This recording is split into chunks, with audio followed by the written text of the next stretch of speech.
నేనేనా ఇది అంటూ అనిపించిన అవునవును నేనే మరి కాదా చిత్రంగా నాకేనే కనిపించిన కవ్వించే చిత్రాన్నయ్యాగా నా దారినే మళ్ళించిన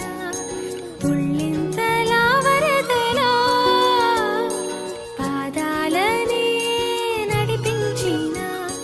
రహదారి